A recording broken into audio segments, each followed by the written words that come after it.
কলিয়াপুৰ খালপুৰত দুৰ্ঘটনাগ্ৰস্ত স্কুটিৰ পৰা বজন পৰিমাণৰ ড্ৰাগছ উদ্ধাৰ আহত 2 ড্ৰাগছ সৰবৰাহকাৰী ঢিঙৰ কাজিখানি আৰু মৈৰাবাৰীৰ জালালুদ্দিন বুলি জানিব পৰা গৈছে। গোলাঘাটৰ পৰা নগাঁৱলৈ 002AQ588 নম্বৰ স্কুটিৰে আহি থকা অৱস্থাত দুৰ্ঘটনা পতিত হয়। স্থানীয় লোকে যুৱক কেইজনক দুৰ্ঘটনাগ্ৰস্ত স্কুটিখনৰ পৰা অনা অৱস্থাতে উদ্ধাৰ হয় বৰবিল ড্ৰাগছখিনি।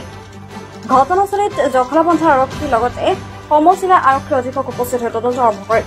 উদ্ধাৰ হোৱা ড্ৰাগছখিনি ওজন প্ৰায় 300 গ্ৰাম বুলি জানিব পৰা গৈছে।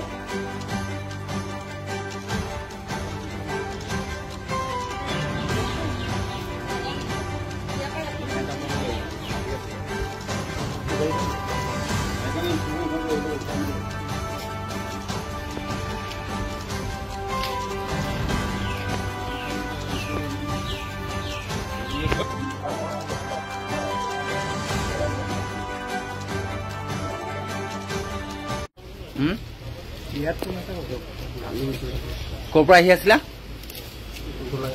গোলাঘাটৰ পৰা মালখিনি আনি আছিলা? কোনে দিছে দায়িত্ব তোমাক? নাম কি তোমাৰ? আৰু তাৰ নাম কি? ঘৰ ক'ত?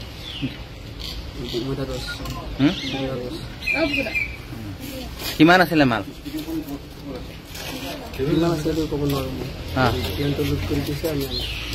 কিমান দিয়ে অনা বাবদ পইচা কিমান দিয়ে? 5,000 দিয়ে।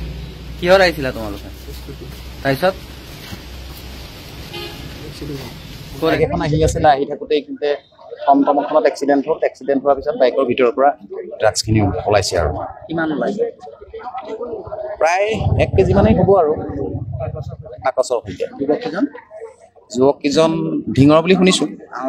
হয়, আপোনালোকে কি বিচাৰে? তেওঁলোকে শাস্তি পোৱাটো বিচাৰোঁ।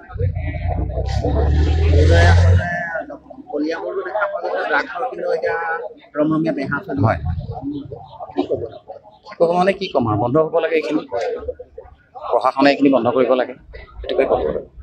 এতিয়া সেইটোকো জখলাবন্ধা হাত পোৱাটো ভাল জেগা। এতিয়া সেই মানুহজনে ড্ৰাগছ স্কুটিত লৈ আহিছিলে, টেম্পু এখনত খুন্দিয়াই পেলাই আপোনাৰ পৰি পেলাই তেওঁলোকে পাব্লিকে ধৰিছে, আৰক্ষী প্ৰশাসন আহিছে।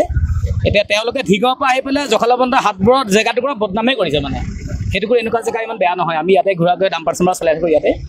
সেইটো কৰি ইমান এইটো আপোনাৰ পুলিচ প্ৰশাসনে তেওঁ কঠোৰ ব্যৱস্থা লওক, শাস্তি প্ৰদান কৰক। আৰু প্ৰায় এতিয়া মানে প্ৰশাসনে আহি পালেহি, তেওঁলোকক ধৰিছে। তাৰপৰা কাৰ্টুনত ড্ৰাগছ ধৰক আপোনাৰ 3টামান কাৰ্টুন মই দেখাই পাইছোঁ। মই বোকাখাত গৈছিলোঁ, কিন্তু গাড়ী লৈ আহি পেলাই ৰাখোঁতে মই দেখাই পাই পেলাই চাইছোঁ আৰু